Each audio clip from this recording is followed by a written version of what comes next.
Welcome to lunch hour debate. తెలంగాణలో party మారిన ముగ్గురు ఎమ్మెల్యేలకు హైకోర్టు షాక్ ఇచ్చింది. దానం నాగేందర్, కడియం శ్రీహరి, తెల్లం వెంకట్రావు బీఆర్ఎస్ పార్టీ తరఫున గెలిచి ఆ తర్వాత కాంగ్రెస్లో చేరారు. మొన్నటి పార్లమెంట్ ఎన్నికల్లో సికింద్రాబాద్ ఎంపీ అభ్యర్థిగా కూడా టీఆర్ఎస్ ఎమ్మెల్యేగా ఉంటూ దానం నాగేందర్ పోటీ చేసి ఓడిపోయారు. ఇక స్టేషన్ గన్పూర్ ఎమ్మెల్యేగా బీఆర్ఎస్ ఎమ్మెల్యేగా ఉన్న కడియం శ్రీహరి అక్కడ తన కూతురు వరంగల్ ఎంపీగా తన కూతురు కడియం కావ్యను బరిలోకి దింపారు. ఆమె తరఫున ప్రచారం నిర్వహించారు కాంగ్రెస్ పార్టీని గెలిపించాలని. అలా ఆయన కూడా ఆధారాలతో సహా పార్టీ మారినట్లు తేలింది. ఇక తెల్లం వెంకట్రావు ఆయన కూడా గెలిచిన వెంటనే ఆయన కాంగ్రెస్తో అటాచ్ అయ్యారు. కాంగ్రెస్ అభ్యర్థి ఎంపీ అభ్యర్థి తరఫున ఆయన ప్రచారం నిర్వహించారు. ఆ రకంగా ఈ ముగ్గురు బీఆర్ఎస్ ఎమ్మెల్యేలు కూడా కాంగ్రెస్ ఎంపీ అభ్యర్థులను గెలిపించడానికి చేసిన ప్రచారం, వీడియోలు, ప్రచార సందర్భాలు ఇవన్నిటితో బీఆర్ఎస్ ఎమ్మెల్యేలు హైకోర్టును ఆశ్రయించారు. ఈ ముగ్గురిపై అనర్హత వేటు వేయాలని కోరారు. మొత్తానికి హైకోర్టు ఒక సంచలన కామెంట్ చేసింది. ఈరోజు సంచలనమైన ఆదేశాలు అనొచ్చు, దీన్ని తీర్పు అనలేకపోయినా సంచలన ఆదేశాలు ఇచ్చింది. 4 వారాల్లోగా ఈ అంశాన్ని తేల్చాలంటూ స్పీకర్ను ఆదేశించింది. స్పీకర్కి ఆదేశం చేయడంతో 4 వారాల్లో ఏం జరగబోతుంది, ఈ ముగ్గురు ఎమ్మెల్యేలపై అనర్హత వేటు తప్పదా, లేదంటే ఆ లోపే వాళ్ళు రాజీనామా చేస్తారా, ఏం జరగబోతుంది ఈ ముగ్గురు ఎమ్మెల్యేల విషయంలో అనేది ఆసక్తిగా మారింది. ఇదే అంశానికి సంబంధించి గతంలో సుప్రీంకోర్టు కూడా పలు సందర్భాల్లో రకరకాల వ్యాఖ్యలు, ఆదేశాలు చేసింది. హిమాచల్ ప్రదేశ్ కానీ, మహారాష్ట్ర కానీ, కర్ణాటక అక్కడ కూడా ఎమ్మెల్యేల అనర్హత వేటుకు సంబంధించి సుప్రీంకోర్టు ఇచ్చిన ఆదేశాలు ఉన్నాయి. హిమాచల్ ప్రదేశ్లో అయితే అనర్హత వేటు కూడా వేశారు. అక్కడ 6 కాంగ్రెస్ ఎమ్మెల్యేలపై వాళ్ళు మళ్ళీ బరిలో దిగారు అప్పటి అసెంబ్లీ ఎన్నికల్లో. అందులో 4 ఓడిపోయారు, 2 మాత్రమే గెలిచారు. ఈ సందర్భంలో తెలంగాణలో మళ్ళీ 3 నియోజకవర్గాలకు ఖైరతాబాద్, స్టేషన్ గన్పూర్, భద్రాచలం ఈ 3 నియోజకవర్గాల ఎమ్మెల్యేలపై అనర్హత వేటు ఖాయమా? అక్కడ ఉప ఎన్నికలు రాబోతున్నాయా? హైకోర్టు ఆదేశాలు చూస్తే మాత్రం ఆ రకంగానే కనిపిస్తుంది. అటు సుప్రీంకోర్టు కూడా గతంలో చేసిన పలు సందర్భాల్లో ఏం జరిగింది ఏంటి, ఈ కోర్టు ఆదేశాలు స్పీకర్ వ్యవస్థపై, ఎందుకంటే స్పీకర్లకు కొంత విచక్షణాధికారాలు ఉంటాయి. ఆ అధికారాలను ఉపయోగిస్తూ అనర్హత వేటు విషయంలో ఎన్ని రోజులకైనా నిర్ణయం తీసుకునే వెసులుబాటుని స్పీకర్లు వాడుకుంటున్నారు. ఇప్పుడు గతంలో సుప్రీంకోర్టు చేసిన వ్యాఖ్యలు కానీ, ఇప్పుడు హైకోర్టు చేసిన వ్యాఖ్యలు కానీ స్పీకర్ల విచక్షణాధికారాలకు ఏమైనా ఇబ్బందిగా మారబోతున్నాయా? 4 వారాల్లో తెలంగాణ స్పీకర్ ప్రసాద్ కుమార్ ఏం చేయబోతున్నారు? ఇదే అంశంపై చర్చిద్దాం లంచ్ అవర్ డిబేట్లో. మనతో పాటు జాయిన్ అవుతున్నారు అద్దంకి దయాకర్, కాంగ్రెస్ పార్టీ ప్రధాన కార్యదర్శి, తెలంగాణ కాంగ్రెస్ ప్రధాన కార్యదర్శి అద్దంకి దయాకర్ మనకు లైవ్లో అందుబాటులో ఉన్నారు. అదేవిధంగా బీఆర్ఎస్ పార్టీ తరఫున హైకోర్టులో వాదనలు వినిపించిన అడ్వకేట్ గండ్ర మోహన్ రావు కూడా మనతో కాసేపట్లో జాయిన్ అవుతారు. ముందుగా ఢిల్లీ నుంచి మా ప్రతినిధి గోపి మనకు అందుబాటులో ఉన్నారు. గోపితో మాట్లాడదాం. గోపి, ఈరోజు హైకోర్టు ఇచ్చిన ఏదైతే ఆదేశం ఉందో 4 వారాల్లోగా అనర్హత వేటు విషయంలో తేల్చుకోవాలంటూ తెలంగాణ స్పీకర్కి ఆదేశాలు ఇచ్చింది. దీన్ని ఎలా చూడాలి? ఎందుకంటే గతంలో సుప్రీంకోర్టు కూడా 3 నెలల్లో అనర్హత వేటు విషయం తేల్చాలంటూ మహారాష్ట్ర విషయంలో ఒక ఆదేశం ఇచ్చింది. ఆలోపే శివసేన షిండే వర్గాల గొడవలు మారిపోవడం, శివసేన షిండే వర్గానికి రావడం, దాంతో ఆ అనర్హత వేటు 3 నెలల్లో తేలకుండానే ఆగిపోయింది. ఇష్యూ సాల్వ్ అయింది. ఇప్పుడు తెలంగాణ స్పీకర్ ఇచ్చిన ఆదేశాలు, తెలంగాణ స్పీకర్పై హైకోర్టు ఇచ్చిన ఆదేశాలు, గతంలో సుప్రీంకోర్టు ఇచ్చిన ఆదేశాలు ఇవన్నీ కంపేర్ చేసినప్పుడు కొంత తెలంగాణ స్పీకర్ కూడా ఈసారి తప్పదు, ఇక నిర్ణయం తీసుకోవాల్సిందే అనే రకమైన వాతావరణం మీకేమైనా కనిపిస్తుందా? ఎందుకంటే సుప్రీంకోర్టు కూడా పలు సందర్భాల్లో ఈ రకమైన ఆదేశాలు ఇచ్చింది కదా. ఎస్ కళ్యాణ్, ఈరోజు తెలంగాణలో పార్టీ మారిన ముగ్గురు ఎమ్మెల్యేలకు సంబంధించి కడియం శ్రీహరి, తెల్లం వెంకట్రావు అలాగే దానం నాగేందర్లకు సంబంధించిన అనర్హత వేటు పిటిషన్ పైన 4 వారాల్లోగా నిర్ణయం తీసుకోవాలని చెప్పి స్పీకర్కి ఇచ్చిన డైరెక్షన్స్ గా దీన్ని మనం చూడాల్సి ఉంటుంది. సో స్పీకర్ నిర్ణయాధికారాన్ని క్వశ్చన్ చేసే అధికారం ఎక్కడా కూడా రాజ్యాంగంలో ముఖ్యంగా ఎవరికి కూడా లేదు. సో కోర్టులు కూడా కేవలం డైరెక్షన్ మాత్రమే ఇవ్వగలవు. దీనిపైన స్పీకర్ ఎటువంటి నిర్ణయం తీసుకుంటారన్నది ఇప్పుడు ఉత్కంఠగా మారింది. గతంలో కూడా సుప్రీంకోర్టు దేశ అత్యున్నత సర్వోన్నత న్యాయస్థానం కూడా ఇటు హిమాచల్ ప్రదేశ్ కానీ, మహారాష్ట్ర, కర్ణాటక, మణిపూర్ ఈ విధంగా వివిధ రాష్ట్రాల్లో ఈ విధంగా ఒక పార్టీ గుర్తుపై గెలిచి మరో పార్టీలోకి చేరిన సందర్భాల్లో వారిపైన అనర్హత వేటు వేయడం లేదు అని చెప్పి వివిధ పార్టీలు ముఖ్యంగా సర్వోన్నత న్యాయస్థానాన్ని ఆశ్రయించినప్పుడు కోర్టు స్పీకర్ కి డైరెక్షన్స్ ఇవ్వడం జరిగింది. కానీ ఆలోపే ముఖ్యంగా స్పీకర్ నేరుగా కోర్టు డైరెక్షన్స్ ప్రకారం చర్యలు తీసుకున్న దాఖలాలు అయితే లేవు. గత చరిత్రలో కొన్ని సందర్భాల్లో మాత్రమే ముఖ్యంగా స్పీకర్ దానికి రిప్లై ఇవ్వడం కానీ, ముఖ్యంగా కోర్టులో స్పీకర్ తరఫున న్యాయవాది వాదనలు వినిపించడం, అలాగే ఆలోపు ముఖ్యంగా ఈ అనర్హత వేటుకు గురైన ఎమ్మెల్యేలే వాడు అనర్హత వేటును ఎదుర్కొంటున్న ఆ ఎమ్మెల్యేలు వారి పదవులకు రాజీనామా చేసి ఉప ఎన్నికలకు వెళ్లడం. సో ఈ తరహా సందర్భాలు నెలకొన్నాయి. కానీ సుప్రీంకోర్టు మాత్రం ముఖ్యంగా స్పీకర్ నిర్ణయాధికారాలకు సంబంధించి ముఖ్యంగా కోర్టులో వాదనల సందర్భంగా కూడా గతంలో మహారాష్ట్ర కానీ కర్ణాటక కానీ హిమాచల్ ప్రదేశ్ ఇటీవల కానీ స్పీకర్ తీసుకున్న నిర్ణయానికి సంబంధించి డిఫెండ్ చేస్తూ కొంతమంది వచ్చారు. స్పీకర్ అన్యాయంగా ముఖ్యంగా తమపై అనర్హత వేటు వేశారని కొన్ని పిటిషన్లు ఫైల్ అయ్యాయి సుప్రీంకోర్టులో. మరికొందరు ముఖ్యంగా స్పీకర్ నిర్ణయం తీసుకోవడం లేదు అంటూ ముఖ్యంగా అధికార పక్షానికి అనుకూలంగా స్పీకర్ వ్యవహరిస్తున్నారంటూ కొన్ని పిటిషన్లు ఫైల్ అయ్యాయి. సో ఈ సందర్భంలో సుప్రీంకోర్టు ముఖ్యంగా స్పీకర్ కి నోటీసులు ఇచ్చి వివరణ తెలుసుకోవడం కానీ త్వరగా నిర్ణయం తీసుకోవాలని చెప్పి సూచన చేయడం మాత్రమే జరిగింది. కానీ వెంటనే ఇంత టైం బౌండ్ పీరియడ్ లో మీరు ఖచ్చితంగా నిర్ణయం తీసుకోవాలి అని ఎక్కడ కూడా ఆదేశాలు అనేవి లేవు. సో ఇప్పుడు తెలంగాణకు సంబంధించిన స్పీకర్ కూడా ఈ హైకోర్టు ఆదేశాలకు సంబంధించి ముఖ్యంగా ఎటువంటి కౌంటర్ ఫైల్ చేస్తారని మనం వేచి చూడాల్సి ఉంటుంది. ఒకవేళ ఆలోపే ఈ ఎమ్మెల్యేలు కనుక ఒకవేళ తమ పదవులకు రాజీనామా చేస్తే కనుక బై ఎలక్షన్స్ వచ్చే అవకాశం ఉంటుంది. తదుపరి వాళ్ళు పోటీ చేసే అవకాశం కూడా ఉంటుంది. ముఖ్యంగా కర్ణాటకలో కుమారస్వామి ప్రభుత్వం పడిపోయినప్పుడు ఎమ్మెల్యేల పైన అనర్హత వేటు ముఖ్యంగా కుమారస్వామి ప్రభుత్వంలోని స్పీకర్ 2023 వరకు కూడా అంటే శాసనసభ ఎన్నికల సమయం పూర్తయ్యేంత వరకు కూడా వారిపై అనర్హత వేటు వేయడం జరిగింది. కానీ ఒక స్పీకర్ ఒక ముఖ్యంగా ఎమ్మెల్యే పైన ఎంతకాలం అనర్హత వేటు వేయాలనేది స్పీకర్ నిర్ణయించలేరు అని చెప్పి స్పీకర్ అధికారాలపైన కూడా కొన్ని కీలక కామెంట్స్ ని సుప్రీంకోర్టు చేసిన పరిస్థితి ఉంది. సో మొత్తానికి మీరు ఎమ్మెల్యేల భవిష్యత్తుని డిసైడ్ చేయలేరు. ఒకవేళ వాళ్ళు అనర్హత వేటుకు గురైతే కనుక మళ్లీ వాళ్ళు ఉప ఎన్నికల్లో పోటీ చేయొచ్చన్న డైరెక్షన్స్ కూడా సుప్రీంకోర్టు గతంలో ఇవ్వడం జరిగింది. సో ఇప్పుడు ముఖ్యంగా తెలంగాణకు సంబంధించి ఈ ముగ్గురు ఎమ్మెల్యేల భవితవ్యానికి సంబంధించి స్పీకర్ ఎటువంటి నిర్ణయం తీసుకోబోతున్నారు, ఈ 4 వారాల్లో ఆయన ఏ విధంగా స్పందిస్తారని మనం వేచి చూడాల్సి ఉంటుంది.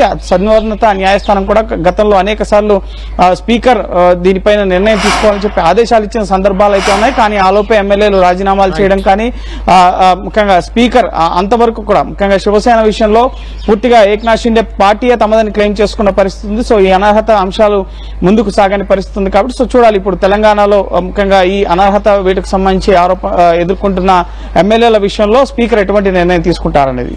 Right, thank you Gopi. మొత్తానికి తెలంగాణలో ఎమ్మెల్యేల వ్యవహారం ఇప్పుడు హాట్ టాపిక్ గా మారింది. ఎందుకంటే ఇప్పటి వరకు స్పీకర్ కార్యాలయం విషయంలో, స్పీకర్ విచక్షణాధికారాల విషయంలో కోర్టులు పెద్దగా జోక్యం చేసుకోలేదు.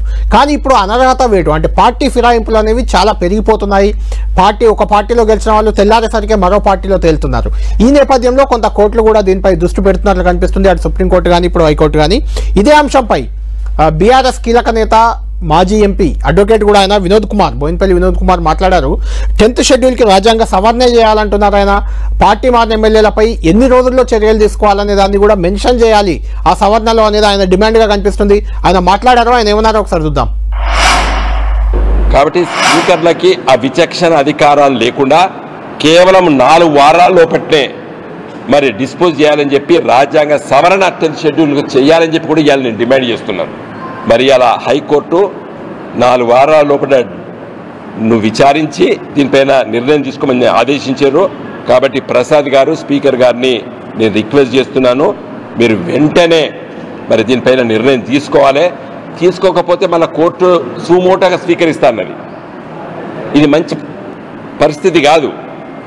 ఒక లెజిస్లేటివ్ ప్రజలు ఓటు ద్వారా గెలిపించినటువంటి శాసన సభ్యులు నిర్ణయం తీసుకునేటువంటి పవర్ను కోర్టుకి ఇవ్వడం మంచిది కాదు. రైట్, మొత్తానికి వినోద్ కుమార్ గారు అయితే చాలా సీరియస్గా రియాక్ట్ అవుతున్నారు. అంటే గతంలో బీఆర్ఎస్ పార్టీ కూడా ఇదే చేసింది. చాలా మంది ఎమ్మెల్యేలు ఫిరాయింపులను ప్రోత్సహించింది, పార్టీలో చేర్చుకుంది. కాంగ్రెస్, టీడీపీ అన్ని పార్టీల ఎమ్మెల్యేలు, చివరికి సిపిఐ ఎమ్మెల్యేను కూడా పార్టీలో చేర్చుకున్న సందర్భం ఉంది. బీఆర్ఎస్ పార్టీ చేసిందే ఇప్పుడు కాంగ్రెస్ చేస్తుంది అనుకోవాలి. ఎవరు చేసినా కూడా ఈ ఫిరాయింపులను ప్రోత్సహించడం అనేది 100% తప్పే, అందులో ఎలాంటి అనుమానం లేదు. దానిపై స్పీకర్లు కూడా విచక్షణాధికారాలనే వినియోగించుకొని ఒక నిర్ణయం తీసుకుంటే బాగుంటుందని అందరూ కోరుకుంటున్నారు. ఇదే అంశంపై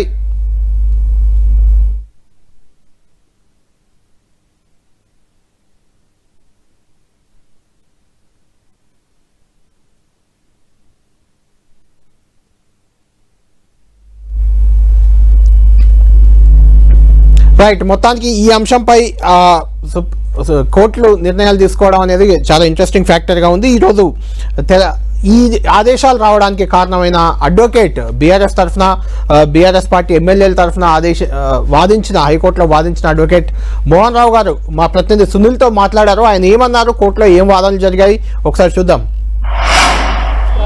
బీఆర్ఎస్ పార్టీ నుంచి గెలిచి కాంగ్రెస్ పార్టీలోకి వెళ్ళినటువంటి ముగ్గురు ఎమ్మెల్యేలపై సంబంధించిన దానిపై ఈరోజు హైకోర్టు తీర్పు ప్రకటించింది. ముగ్గురు ఎమ్మెల్యేలకు సంబంధించిన దాని విషయంలో స్పీకర్ నిర్ణయం తీసుకోవాలంటూ కూడా హైకోర్టు ఈరోజు తీర్పు ఇచ్చింది. ప్రస్తుతం బీఆర్ఎస్ పార్టీ తరపు వాదన వినిపించినప్పుడు గండ్ర మోహన్ రావు గారు మనతో ఉన్నారు. మన్నాడి 3 నిమిషాలు సార్, ఇలా ఈరోజు కోర్టు ఎలాంటి తీర్పు ఇచ్చింది, కోర్టు తీర్పుపై మీరు ఎలా వ్యాఖ్య చేస్తారు? కోర్టు ఒక బ్యాలెన్స్డ్గా తీర్పు ఇచ్చిందండి. స్పీకర్ పొజిషన్ రెస్పెక్ట్ చేసుకుంటేనే కాన్స్టిట్యూషన్ యొక్క మ్యాండేట్ కూడా ఫాలో కావాలి. ఇప్పటి వరకు స్పీకర్ గారు ఏ నిర్ణయం తీసుకోవడం డిస్క్వాలిఫికేషన్లో తప్పు పట్టింది తప్పకుండా. కాబట్టి వెంటనే అసెంబ్లీ సెక్రటరీ అవుతుందో వాళ్ళ ఆఫీస్ సెక్రటరీ ఫంక్షన్స్ అయితే రిజిస్టర్ ఫర్ దెమ్ వెంటనే డిస్క్వాలిఫికేషన్ సంబంధించిన పేపర్లన్నీ స్పీకర్ ముందు పెట్టాలి. ఆ స్పీకర్ గారు 4 వారాల లోపల షెడ్యూల్ ఇవ్వాలి. ఏ రోజు ఒక ప్లీడింగ్స్ కంప్లీట్ చేయాలి, ఏ రోజు ఎవిడెన్స్ తీసుకోవాలి, ఏ రోజు వరకు ఎవిడెన్స్ కంప్లీట్ చేయాలి, ఏ రోజు వరకు ఆర్గ్యుమెంట్స్ కంప్లీట్ చేయాలి, అంటే ఏ రోజు అతను ఆర్డర్ ప్రొనౌన్స్ చేయబోతున్నాడు దాని ప్రకారం స్పీకర్ గారు తీసుకోవాలి. తప్పకుండా అవుట్ ఆఫ్ లిమిట్ సుప్రీంకోర్టు ఏ చెప్పిందో 3 months లోపల డిసిషన్ తీసుకోవాలన్నారు. కాబట్టి ఇప్పుడు 4 weeks షెడ్యూల్ తీసుకొని వితిన్ 2 months డిసైడ్ చేయాలనుకుంటున్నాం. అట్లా డిసిషన్ షెడ్యూల్ గిట్ట బియాండ్ 2 months ఉంటే కూడా మేము దాని మీదనే మళ్ళీ కోర్టుకు వెళ్తాం. ఒకవేళ స్పీకర్ 4 వారాల్లో చర్యలు తీసుకోకపోతే మళ్ళీ మీరు ఎలాంటి మళ్ళీ కోర్టును అప్రోచ్ అవుతారా, ఎట్లా చేస్తారు? ఇప్పుడు ఒకటి కోర్టే డైరెక్షన్ ఇచ్చింది, ఒక 4 వారాల్లో బిట్ట కోర్టు ఆర్డర్ గిట్ట ఇంప్లిమెంట్ చేయకుంటే సూమోటో కోర్టు రీఓపెన్ చేస్తా అని చెప్పింది. దాంతో పాటు మేము కూడా కంటెంప్ట్ పిటిషన్ ఇస్తాం స్పీకర్ గారి మీద. కానీ ప్రభుత్వ అడ్వకేట్ జనరల్ చాలా స్పష్టంగా చెప్పారు, స్పీకర్కి కోర్టు ఎక్కడా కూడా ఆదేశాలు ఇవ్వడానికి వీల్లేదు, స్పీకర్ ఎలాంటి నిర్ణయం తీసుకోకముందే కోర్టుకు వచ్చారని అడ్వకేట్ జనరల్ చెప్పారు. దీనికి ఎలాంటి కౌంటర్ ఇచ్చారు? ఆ వాదనలన్నీ తిరస్కరించింది కోర్టు, తిరస్కరించగా డైరెక్షన్ ఇచ్చింది. ఆర్గ్యుమెంట్స్ ఏమైనా చేయొచ్చు, అసలు స్పీకర్ డైరెక్షన్ ఇవ్వరాదని, స్పీకర్ అసలు డిసైడ్ చేయాల్సిన అవసరం లేదని ఏమైనా చెప్పచ్చు. రైట్, మొత్తానికి ముగ్గురు ఎమ్మెల్యేలు దానం నాగేందర్, కడియం శ్రీహరి, తెల్లం వెంకట్రావు వీటిపై అనర్హత వేటు విషయంలో తెలంగాణ స్పీకర్ ప్రసాద్ కుమార్ ఏం చేయబోతున్నారు, ఇదే అంశంపై మాట్లాడేందుకు మనతో అద్దంకి దయాకర్ తెలంగాణ ప్రదేశ్ కాంగ్రెస్ కమిటీ ప్రధాన కార్యదర్శి మనకు అందుబాటులో ఉన్నారు. దయాకర్ గారు, మొత్తానికి హైకోర్టు ఇచ్చిన ఆదేశాలు ఎలా చూస్తారు? ఇంతకుముందే మీ వీడియో కూడా ఒకటి చూశాను నేను, అందులో మీరు రాజ్యాంగబద్ధంగా స్పీకర్ ముందుకు వెళ్తారు అనేదో చెప్పినట్టుగా అనిపించింది. ఏంటి అంటే మీరు ఈ ఆదేశాలు ఎలా చూస్తున్నారు? ఒక పాయింట్. రెండోది, ఈ వేటు వేయడానికి హైకోర్టు ఆదేశాలు ఇచ్చింది అనుకోవాలా, లేకుంటే మీ ధీమా చూస్తుంటే మీకేమైనా విలీనం చేసుకోవడానికి 4 వారాలు వెసులుబాటుగా వచ్చిందన్నట్టు అట్లా కనిపించింది మీ ధీమా. అంటే మాకేం కాదు, మొత్తం రాజ్యాంగబద్ధంగా స్పీకర్ వెళ్తారు అని మీరు ధీమాగా చెప్తున్నారంటే విలీనం చేసేస్తారా ఈ 4 వారాల లోపు? అట్లా దీన్ని ఏమైనా వెసులుబాటుగా తీసుకుంటున్నారా అని? ఏదైనా జరగచ్చు. అదే ఇంకొకటి ఏంటంటే, ఇప్పుడు బిఆర్ఎస్ ఇప్పుడు ఇంతకుముందు వినోద్ గారు అనుకుంటా మాట్లాడింది, వాళ్ళకి అట్లా మాట్లాడడానికి కనీసము సిగ్గు కూడా అనిపించట్లేదు. మరి సిఎల్పిని ఎట్లా మర్జీ చేసుకున్నారు ఒక్కరుగా. ఈ రోజు మాట్లాడుతున్నాడు హైకోర్టు తీర్పు వచ్చింది అని చెప్పి. హైకోర్టు తీర్పు డైరెక్షన్ ఏమి ఇచ్చింది? మీరు త్వరగా ఈ 4 వారాల్లో తీసుకోమని ఒక టైం బౌండ్ పెడుతుంది, కామన్ కదా. దానికే మొత్తం అయ్యా మీరు కోర్టుకి ఇవ్వద్దు, మీరు అవకాశం ఇవ్వద్దు, మీరు స్పీకర్ గారు నిర్ణయం తీసుకోండి. మరి వెంకటరెడ్డి గారు, సంపత్ కుమార్ గారు ఏదైతే ఎక్స్పెల్ ఉన్నదో, ఎక్స్పెల్ కూడా కాదు, అది కంప్లీట్ గా ఏమంటాము రద్దు చేసిండ్రు వాళ్ళ శాసనసభ. ఇప్పటి వరకు సుప్రీంకోర్టు తీర్పు ఇవ్వాలి. ధర్మాసనం ఉంది, విశ్వస్థాయి ధర్మాసనం పోయింది. అది మాట్లాడేటప్పుడు కనీసం మేమేం చేసినాం, మా ప్రాక్టీస్ వల్లనే తెలంగాణలో ఈ దుస్థితి వచ్చింది కదా. ఇప్పటికి నేను అంటున్నా, నీ నాయకుడు ఇంట్లో పడి బయటికి వెళ్ళకపోయినందుకే ఎమ్మెల్యేలంతా బయటకు వెళ్తున్నారు. రెండోది, ఇలా ఏమైతుంది, ఆ బీఆర్ఎస్ బీజేపీలో విలీనమవుతుందో ఉంటుందో పోతుందో తెలియని పరిస్థితులు మీరు ఉన్నారు. కాబట్టి ఎమ్మెల్యేలు వాళ్ళ బతుకు వాళ్ళు చూసుకుంటానికి మీరు కూలుస్తామని మీరు కూలిపోతుంటే వాళ్ళు బయటకు వచ్చింది. కాబట్టి దయాకర్ గారు, ఎవరు ఎందుకు బయటకు వచ్చారు, ఎవరు ఎందుకు తీసుకున్నారు అది పక్కన పెడదాం.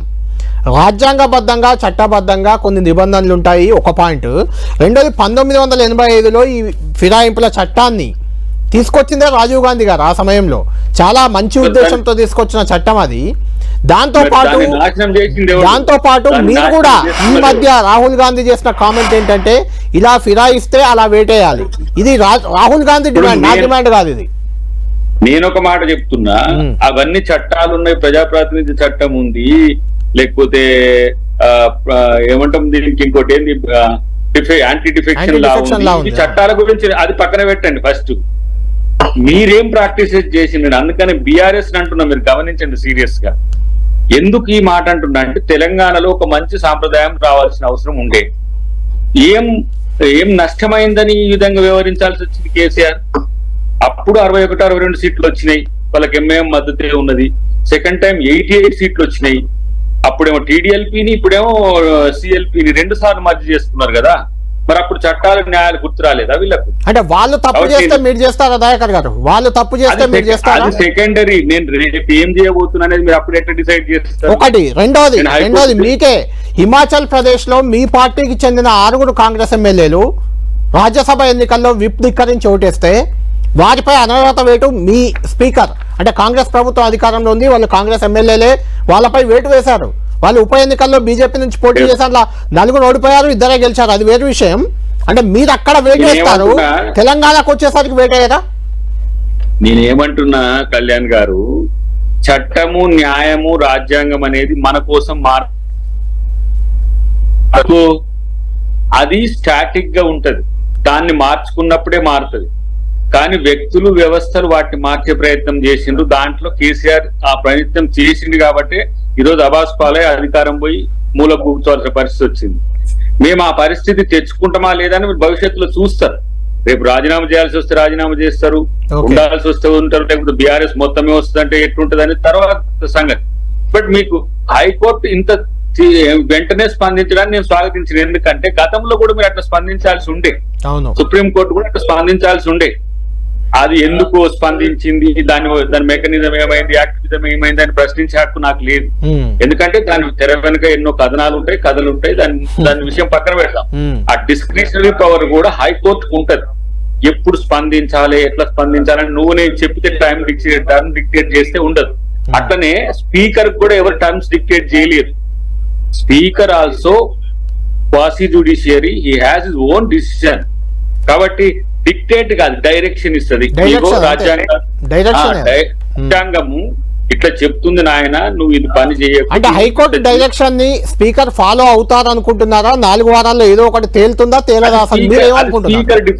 స్పీకర్ డిపార్ట్మెంట్ వారికి ఆయనకు నిర్ణయాధికారం ఉంది. ఆయన ఏ నిర్ణయం తీసుకుంటారో వారికి వదిలేద్దాం. నేను కూడా ఏమంటున్నానంటే ఈ పార్టీలు మారే సంస్కృతిని తెలంగాణలో మనము నివారించాలంటే కొంచెం నిజాయితీగా ఉండాలి. కాంగ్రెస్ ఉంటది. కాంగ్రెస్ ఎందుకు ఉంటది అనే దాని దగ్గర దానికి చరిత్ర ఉంది. మీరు అన్నట్టుగా రాజీవ్ గాంధీ గారి చట్టం తెచ్చిండ్రు, దాన్ని రాహుల్ గాంధీ గారు రీట్రేట్ చేస్తున్నారు. మాలాంటి వాళ్ళని పార్టీలు మారడం మంచిది కాదని చెప్తున్నాము. రేవంత్ రెడ్డి గారు కూడా గతంలో పార్టీ మారిన వాళ్ళని రాళ్ళు తీసుకొని చెప్పిన పరిస్థితి కూడా ఉన్నది. కానీ నువ్వెందుకు ఫెయిల్ అవుతున్నావు, నువ్వు ఆత్మపరిశీలన చేసుకో అంటున్నా. వరదలు వస్తే బయటికి రారు, మీరు మీ పంచాయతీల కొరకు అయితే బయటకు వస్తారు. బావ ఒక సైడ్, మీకే మంచిది కదా దయాకర్ గారు. అలాంటి సందర్భం అలా కేసీఆర్ ఉండడం మీకే మంచిది కదా, మీ పార్టీ బలోపేతం అవుతుంది కదా, అప్పుడు మీకే మంచిది కదా. విపక్ష నాయకుడు అంటూ ప్రజల కొరకు కొట్టాడాలి, నీకు హోదా ఎందుకు, తీసేయండి.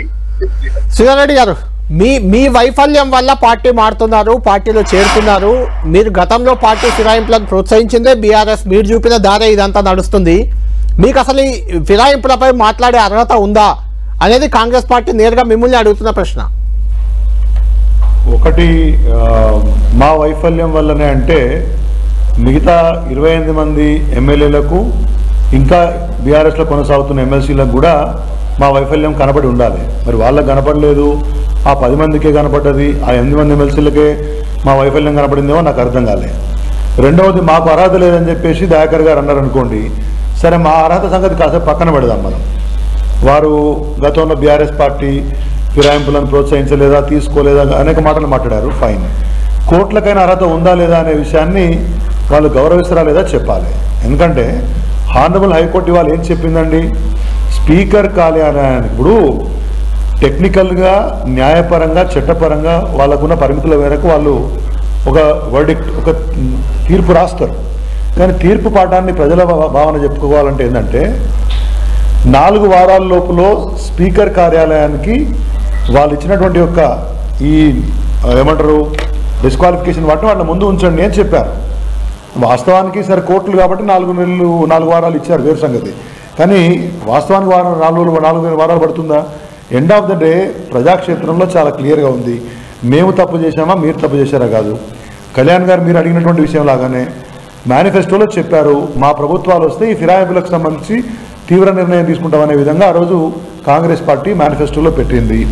మీరు అడిగిన ప్రశ్న నేను అడుగుతున్నా, మేము చేసింది తప్పు అని మీరు బలంగా ఆ రోజు ప్రాపగేట్ చేసిన వాళ్ళు, ఆ రోజు ప్రజల్లోకి తీసుకుపోయిన వాళ్ళు, మరి ఇవాళ అదే తప్పు ఎందుకు చేస్తూ ఉన్నారు? ఎందుకు అబద్ధత బాగుంది? ఏకంగా దానం నాగేందర్ గారు అయితే వేరే పార్టీ గుర్తు మీద పోటీ చేసినారు. మరి ఏ రకంగా స్పీకర్ కార్యాలయం నిర్ణయం తీసుకోకుండా ఉంటుంది? ఇది స్పీకర్కు ఉన్నటువంటి విచక్షణాధికారాలని గౌరవించే విధంగా స్పీకర్ కార్యాలయాలు ప్రవర్తించాలన్నా, లేదా అధికారం ఇచ్చినటువంటి వెసులుబాటును వాడుకొని చేసిన తప్పును సమర్థించుకుంటూ ముందు కొనసాగాల అనేటువంటి ఒక నిర్ణయం అనే ఒక పరిస్థితి ఇవాళ తెలంగాణ స్పీకర్ గారు ముందుంది. వారే చెప్పారు, స్పీకర్ గారు, నేను వ్యక్తిగతంగా పార్టీ ఫిరాయింపులకు వ్యతిరేకము అని చెప్పారు. చెప్పినప్పుడు కోర్టులు కూడా ఇటువంటి నిర్ణయాన్ని ఇచ్చినప్పుడు మరింత ఎంబరాస్మెంట్ క్రియేట్ కాకముందే సరైన నిర్ణయం తీసుకుంటారు తెలంగాణ స్పీకర్ కార్యాలయం అనేది మేము భావిస్తూ ఉన్నాం. కోర్టు యొక్క తీర్పును స్వాగతిస్తూ ఉన్నాం. ఎందుకంటే ఒక ఎమ్మెల్యే టికెట్ వారికి వచ్చింది, వారు గెలిచారంటే ఆయన ఒక్కరే అక్కడ సమర్థులని కాదు, చాలామంది నాయకులు ఆ యొక్క స్థానానికి పోటీ పడతారు. వారిని అందరినీ పార్టీ త్యాగం చేసినట్టు అవుతుంది. కొన్ని వేల మంది కార్యకర్తల యొక్క శ్రమ, పార్టీ యొక్క ఆలోచన విధానం, లక్షలాది మంది పార్టీ సానుభూతిపరులు, మద్దతుదారుల యొక్క ఆలోచన విధానాన్ని కాదనుకొని ఏ పార్టీకి వ్యతిరేకంగా అయితే మిమ్మల్ని గెలిపించారో అక్కడికి మీరు వెళ్ళటం అనేది ఈ మొత్తం వ్యవస్థను అపహాస్యం చేసినట్టు, ప్రజల తీర్పును అపహాస్యం చేసినట్లు. ఇక్కడ రాజకీయ పార్టీలు కాసేపు పక్కన పెడదాం. బీఆర్ఎస్ ఏం చేసింది, కాంగ్రెస్ ఏం చేసింది, రేవంత్ రెడ్డి గారు ఏం మాట్లాడారు, గతంలో ఏం చెప్పారు, ఇవన్నీ కాదు. ప్రజా తీర్పును అపహాస్యం చేసి బ్లేటెంట్గా చట్ట వ్యవస్థలు కానీ, న్యాయ వ్యవస్థలు కానీ, స్పీకర్ కార్యాలయాలు కానీ ఏమీ చేయలేవు అనే విధంగా ప్రవర్తించే వాళ్ళకి ఏ విధంగా సమాధానం చెప్పాలనే విషయాన్ని ఇవాళ ఒక నిర్ణయం తీసుకోవాల్సిన అవసరం ఉందని నా భావన. మీరు ఒక్క నిమిషం లైన్లో ఉండండి. దయాకర్ గారు, మీరు కూడా ఇదే అంశంపై కడియం శ్రీహరి పార్టీ మారిన ఎమ్మెల్యే, ఇప్పుడు ఎవరైతే వేటు వేసేందుకు దానం నాగేందర్, తెల్లం వెంకట్రావు, కడియం శ్రీహరి ముగ్గురు మీద ఈ హైకోర్టు ఇచ్చిన ఆదేశాలు ఉన్నాయి కాబట్టి ఇందులో భాగస్వామ్యంగా ఉన్న కడియం శ్రీహరి మా ప్రతినిధి కుమారస్వామితో మాట్లాడారు. ఆయన ఏమన్నారు, దీనిపై ఆయన ఫస్ట్ రియాక్షన్ ఏంటి, మనం ఒకసారి చూద్దాం.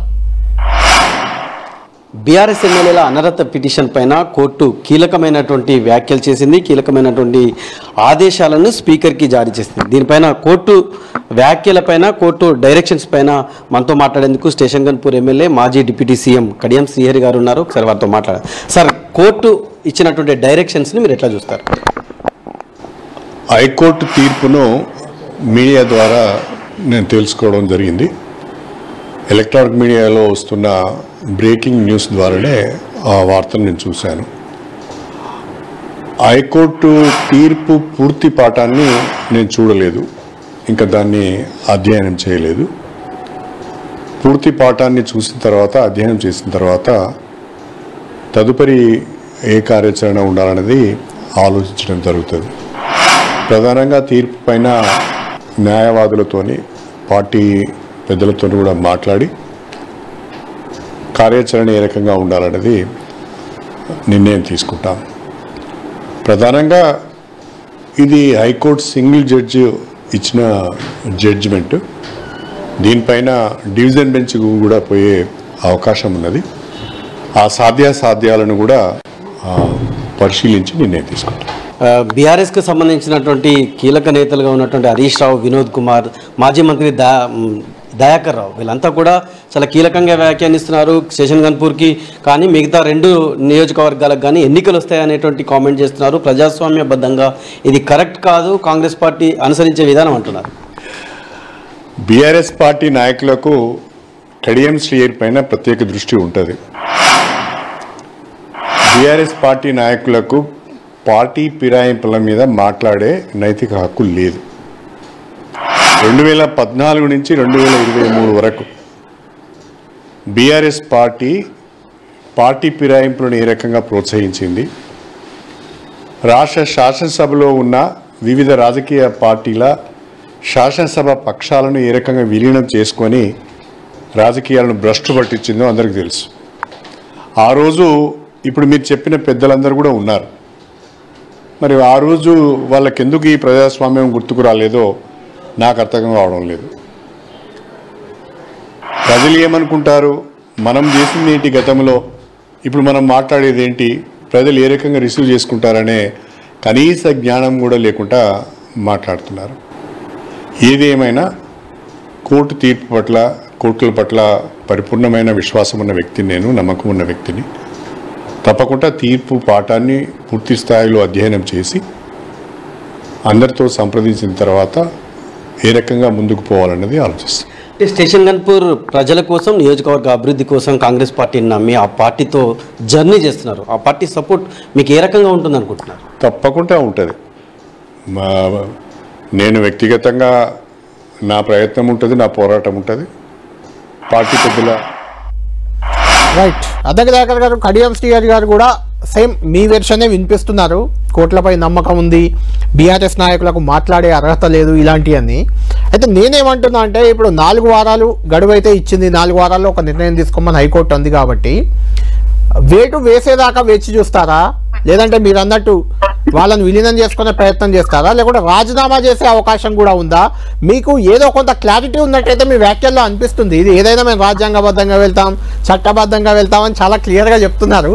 ఏం జరగబోతుంది? ఆప్షన్స్ చాలా ఉన్నాయి.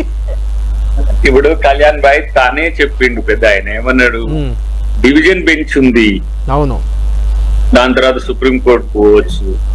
నేనేమంటున్నా అంటే ఇది డ్రాగ్ ఆన్ చేసే ఉద్దేశం కూడా కాదు. నేను ఇమీడియట్ గా స్పందించింది ఎందుకంటే మనం కోర్టులను గౌరవించని కల్చర్ కాదు కదా. అవును, కోర్టులు అంటే అందరు గౌరవించాల్సిందే కదా. డైరెక్షన్ అంటే నేనేమంటున్నా దయాకర్ గారు అంటే కోర్టులను గౌరవించి కోర్టులతో మొట్టికాయలు వేయించుకొని పనిచేయాలా మనం ప్రభుత్వాలు, లేకుంటే ప్రభుత్వాల పరిధిలో, స్పీకర్ పరిధిలో ఎవరి పని వాళ్ళు చేసుకుంటూ పోతే బాగుంటుందా? ఇది ప్రభుత్వం పని కూడా కాదు, స్పీకర్ డైరెక్షన్ అనేది. ఈ విషయం గురించి కాదు, స్పీకర్ నిర్ణయం తీసుకోకపోతే హైకోర్టు ఏదో ఎక్స్పెల్ చేసేటట్టు ఇమీడియట్ గా హైకోర్టు పవర్ ఉన్నట్టు మనం మాట్లాడితే కూడా తప్పుడు లేదు, ఆ పవర్ లేదు. అవును, నేనేమంటున్నా అంటే మేము మా పార్టీ నిర్ణయం తీసుకొని అసలు ఎందుకు వీళ్ళని రాజీనామా చేయించి మళ్ళీ గెలిపించుకోవచ్చు కానీ ఆలోచన చేయొచ్చు. అవును, లేదంటే న్యాయ పోరాటం వాళ్ళు చేస్తున్నారు కదా, వాళ్ళు గెలుస్తారా మేము గెలుస్తామా, స్పీకర్ నిర్ణయం మీద ఆధారపడి ఉంటుంది అనేది ఒక సెకండరీ.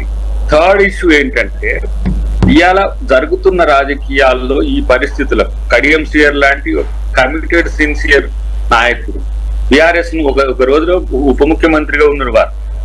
వారు ఎంపీగా పోటీ చేస్తే వారిని రాజీనామా చేయించి మళ్ళీ ఎమ్మెల్సీ ఇచ్చి, డిప్యూటీ సీఎం ఇచ్చి ఎమ్మెల్సీ చేసింది వారిని. తర్వాత మొన్న కూడా వారి కూతురికి ఎంపీ ఇస్తే కూడా అక్కడి నుంచి రాజీనామా చేసి పార్టీలో జాయిన్ అయ్యింది.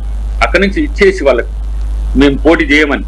ఎందుకు ఆ పరిస్థితి వచ్చిందని మీరు ఆలోచిస్తలేరు. అది నేను అంటున్నది. శ్రీధర్ మాట్లాడుతున్న దాన్ని కూడా కోర్టులను గౌరవించరా, మీరు న్యాయాన్ని, చట్టాన్ని గౌరవించరా, దానికి భయపడే కదా ఇంతలా ఆలోచిస్తున్నది.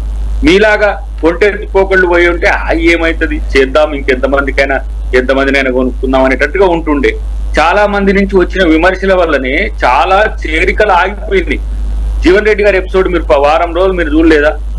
ఎమ్మెల్యే జాయిన్ అయితే తనను ఏ విధంగా ఆక్షేపణ చెప్పిండు, ఇది పార్టీకి మంచి పద్ధతి కాదని మా నాయకులు మాతోనే పోరాడిన పరిస్థితి మీకు తెలియదా?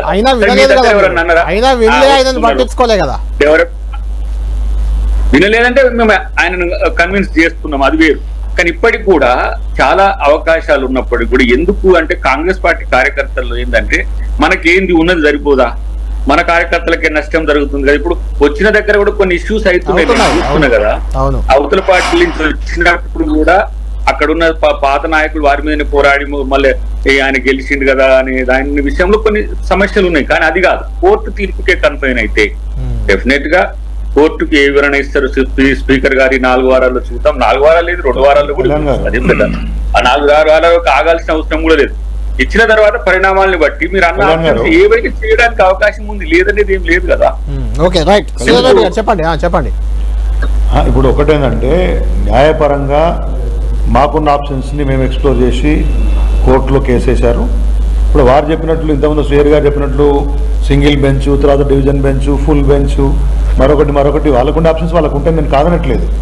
ఎండ్ ఆఫ్ ద డే అప్పుడు చేశారు ఇప్పుడు చేశారనే చర్చ కాకుండా ప్రజలు ఇచ్చిన తీర్పును అపాసం చేసిపోయినారు. కాబట్టి మీరే ఒక నిర్ణయం తీసుకుంటాం మేము అధికారంలోకి వస్తే జాతీయ స్థాయిలో అని మీరు చెప్పారు. కాబట్టి దానికి ఆదర్శంగా ఉండుంటే మరింత బాగుండే విషయాన్ని నేను మీకు చెప్తున్నా. 1 2 టెక్నికల్గా చూసుకుంటే స్పీకర్ కార్యాలయం అనేది ఇవాళ హైకోర్టు డైరెక్షన్ అనుసరించి వారు 4 వారాల్లో వాళ్ళ ముందు పెడితే వాళ్ళు ఈ చెప్పిన విషయాన్ని డైరెక్టివ్ని పాటించకపోతే మళ్ళీ సోమోటో కేసు విచారిస్తామని చెప్పారు. ఏమి మేము ఊరుకుంటామని చెప్పలే, డైరెక్షన్ ఇచ్చి అవును మళ్ళీ సోమోటో కేసు విచారిస్తామని చెప్పారు. గతంలో సుప్రీంకోర్టులో కూడా మణిపూర్కి సంబంధించి ఓ డైరెక్షన్ ఉంటే అక్కడ స్పీకర్ గారు నిర్ణయం తీసుకున్నారనే ఒక ప్రెసిడెన్సీ ఉండింది. అవును. కాబట్టి ఇక్కడ వ్యక్తులు ఇంపార్టెంట్ కాదు, పలానా నాగేందర్ గారా, శ్రీహరి గారా, వెంకట్రావు గారా, గతంలోనా ఇప్పుడా అనే విషయం కాకుండా కరెంట్ సినేరియోలో జరుగుతున్న అంశాల ప్రాతిపదికగా ఏం జరుగుతుందనే విషయాన్ని గమనిస్తుంటుంది ప్రజానీకం అనే విషయాన్ని మనం గమనించాలని చెప్పడం నా ఉద్దేశం. ఇప్పుడు సరే కొంత ఇప్పుడు చిన్న తప్పు చేశారా, తప్పు యొక్క తీవ్రత ఎంత అనేది కాకుండా మమ్మల్ని చట్టపరమైన అంశాల పరంగా ఏమీ చేయలేరని ఒక తెంపరితనం ఎవరికి మంచిది కాదు, ఏ రాజకీయ పార్టీకి కూడా. ఇప్పుడు ఒక పార్టీ గుర్తు మీద గెలిచి ఒకవైపు ఇటువంటి ఆరోపణలు ఇటువంటి పిటిషన్లు ఉండగానే ఇంకో పార్టీ గుర్తు మీద ఏకంగా ఓ చట్టసభకు పోటీ చేయడం అనేది ఇది ఏ స్థాయి వ్యవహారము? ఇది మీకు నైతిక అర్హతలు భౌతిక అర్హతల గురించి మాట్లాడుకుంటే చాలా విషయాలు అందరం కూడా చాలా మందిని చాలా విషయాలకు మాట్లాడే స్థాయిలో వాస్తవానికి లేదు. ఒక్క నిమిషం, అద్దంకి దయాకర్ గారు, శ్రీధర్ రెడ్డి గారు అన్న దాంట్లో ఒక వ్యాలిడ్ పాయింట్ ఉంది. దానం నాగేందర్ ఖైరతాబాద్ బీఆర్ఎస్ ఎమ్మెల్యేగా ఉంటాడు. ఆయన సికింద్రాబాద్ నుంచి కాంగ్రెస్ ఎంపీ అభ్యర్థి అవుతాడు. టెక్నికల్గా ఆయన బీఆర్ఎస్ ఎమ్మెల్యే, ఆధారం కూడా అక్కర్లేదు, కోర్టులో వాదనలో అవసరం లేదు. కడియం శ్రీహరి ఆయన బీఆర్ఎస్ ఎమ్మెల్యేగా ఉంటాడు. ఆయన కూతురు మీరే చెప్పారు కాంగ్రెస్ ఎంపీ అభ్యర్థి, ఆమెను గెలిపించడానికి ఆయన ప్రచారం చేస్తాడు. ఓపెన్గా కనిపిస్తుంది కదా. ఇప్పుడు ఒకసారి 2014-18 గవర్నర్ లిస్ట్ తీసుకో, ఎట్లా నీకు రైట్ టు ఇన్ఫర్మేషన్ వాళ్ళు 37 మంది ఎమ్మెల్యేలను ఫిరాయింపు ప్రోత్సహించారు 10 ఏళ్లలో. ఎలాంటి గవర్నర్ దగ్గర ఉన్న లిస్ట్ తీసుకుంటే మంత్రుల లిస్ట్ తీసుకో. మంత్రి తలసాని శ్రీనివాస్ యాదవ్ అని మిత్రుడు ఉంటాడు, అదే టీడీపీలో గెలిచాడు, బీఆర్ఎస్ ప్రభుత్వంలో ఉన్నాడు. అవును, మంత్రిగా ఉన్న ఎమ్మెల్యే కాలం ఎదురుగా ఏముందో ఒకసారి చూడండి. టీడీపీ అనే ఉంటుంది, వాళ్ళు తప్పు చేశారు. అప్పుడు టీడీపీ కాదు, టీడీపీ టిఆర్ఎస్ కలిసిన ప్రభుత్వం అనుకుందాం. ఆ రకంగానే ఉందండి. అప్పుడు వారు అంటున్నారు కదా, సబితా ఇంద్రారెడ్డి గారు ఉన్నారు కదా, పోయినసారి మళ్ళీ గవర్నర్ లిస్ట్ తీసుకో తమిళసాయి గారు ఉన్నప్పుడు. సబితా ఇంద్రారెడ్డి గారి కాలం ఎదురుగా ఏ ఎమ్మెల్యే కాంగ్రెస్ పార్టీ ఎమ్మెల్యే అని ఉందా, బీఆర్ఎస్ పార్టీ ఎమ్మెల్యే అని ఉందా? అందుకనే బీఆర్ఎస్ మాట్లాడితే దాని నైతికత లేదు అనేది అందుకు. రెండవది, ఎస్ మీరు ప్రశ్నించవచ్చు, ఇప్పుడు మేము చేసిన తప్పే మీరు ఎట్లా చేస్తున్నారు, చెయ్యకూడదు కదా అని చెప్పి అనే దాంట్లో హక్కు ఉన్నది. చేసినామా ఇంకా కాలేదు కదా, అది ఇప్పటికి మీ ఎమ్మెల్యేగానే ఉండు కదా. కాబట్టి దాన్ని రేపు నిర్ణయం ఏమైతుంది అనేది పార్టీ నిర్ణయం అవుతుంది. ఇంకోటి, స్పీకర్ కార్యాలయం స్పందిస్తుంది. స్పీకర్ ఒకవేళ కనుక హైకోర్టుకు సంబంధించిన అంశంలో హైకోర్టుకు స్పీకర్ వ్యవస్థకు సమస్య వస్తే వాళ్ళిద్దరు న్యాయ పోరాటం వాళ్ళిద్దరు హైకోర్టు సుప్రీంకోర్టు చేసుకుంటారు, అది వేరు విషయం.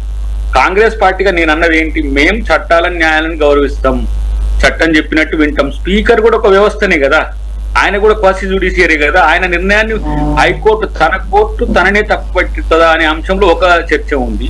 అదే న్యాయ పోరాటం, ధర్మ పోరాటం, ధర్మ సంకటం వస్తే సుప్రీంకోర్టు చూద్దాం.